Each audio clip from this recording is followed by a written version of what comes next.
I didn't see you there. If you want to become a better baseball player, learn the fundamentals of all the sport, or all positions, or of the sport.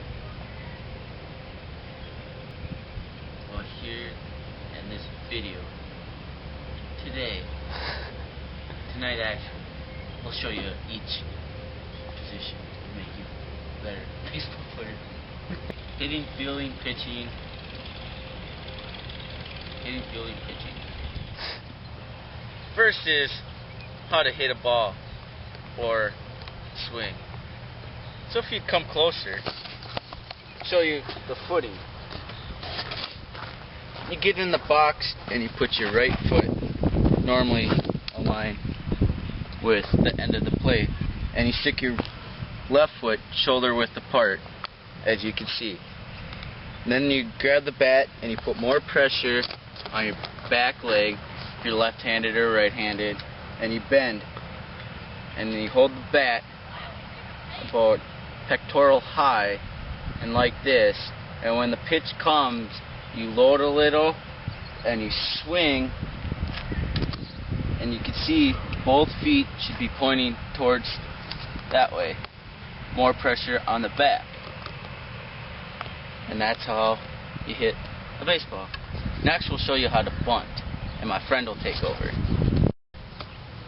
Now, as I said earlier, we're going to show how to bunt, and my friend will show me how, because he's a professional bunter. Pretty much.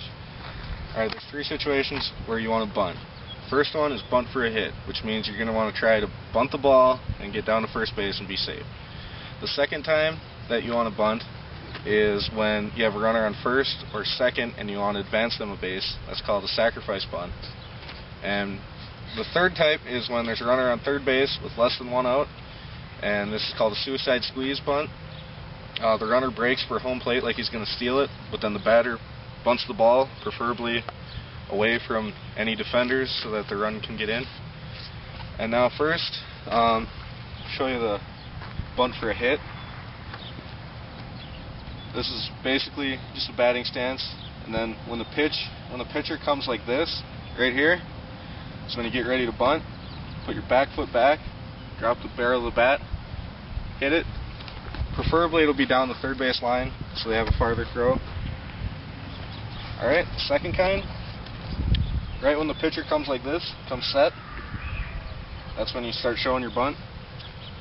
So you bend your back leg, both feet face forward, keep the bat up at an angle like this, so that way if it's a high pitch it's already up here so you don't uppercut it and pop it up. If it's low you just bring it down. You preferably want to get this one down the third base line once again, because if they have the third base coming in, it might cause some confusion as to who's going to cover third if the runner's going to third, or it'll be a harder play for the pitcher to make if he has to throw to second or first if he has to turn around. So basically it's just this. And the third type, the suicide squeeze, is when the runner's coming home. But the key to this one is that you have to get it down, or you at least have to fall it off. If you get it down, then the runner will probably score. But if the pitch is, say, out here, you have to do one of the harder things. You have to make sure you don't step outside of the batter's box, or if you step onto the plate, you're out. You have to try and get over. If you miss the bunt, you're probably going to cause an out at home plate, which is something you don't want. That makes your coach mad. Yeah, he throws tennis balls at you. Next, we're going to move on to pitching. Now we're going to show the wind-ups of pitches. So the first one he's going to show is when there's no base runners on any of the bases, and it doesn't matter how many outs there are.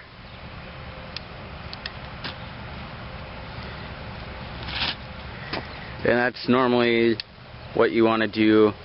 Fabricate your own if you're left-handed, right-handed. Now, and you can do that when it's bases loaded too. Now if there's a base runner on first and second, or first or second, you normally want to come from the stretch like that get ready, and then you throw it. And then you normally end over there. And that's how you do the windups. Now we're going to show how to pick off a base runner. So the base runner is at first. Getting a big lead. Pitcher stretches, gets ready, and he moves the back foot off the rubber behind it, and then he could do whatever. If you don't move it, it is considered a balk, and the base runner moves up a base. Now the base runner is at second, and he still does the same stretch, gets at the call, and this time he just moves his front foot around. It's like I'm going to pitch, but I still have the option to go back here. And it's not considered a balk, even though his foot is on the rubber. He isn't making any forward progress to pitch. And first and third. Now first and third, and there's a runner on first and third. He'll do the same stretch, get his pitch, come back. Now there's two options here. The first one is you can come to third and just throw like that. Or the second one, if the guy on first base is getting a big lead, you do the same thing from here. Step this way. Instead of throwing to third, come set and throw first. And that's your normal pickoff moves. Now we're going to show how to hold the ball for certain pitches. The fourth seam fastball is when you have the fingers around all four of the seams, and you just throw it normally over and spin, and that's the fastball. Now there's a two seam fastball, and you go in and hold it just on the two seams, as you can see. Throw it the same way, but it has a little more movement. Now the curveball, you hold like that, put one finger on the seam and the other above it, and the thumb is, as you can see, over the other one. When you throw it, you snap it, and it'll go from up at the chest down to the knees. Now I'm going to show you how to catch a pop fly. Your first move, if it's hit, you want to take a step back and then judge the ball, and then you can run whatever way. So my friend's going to throw the ball up, and I'll show you.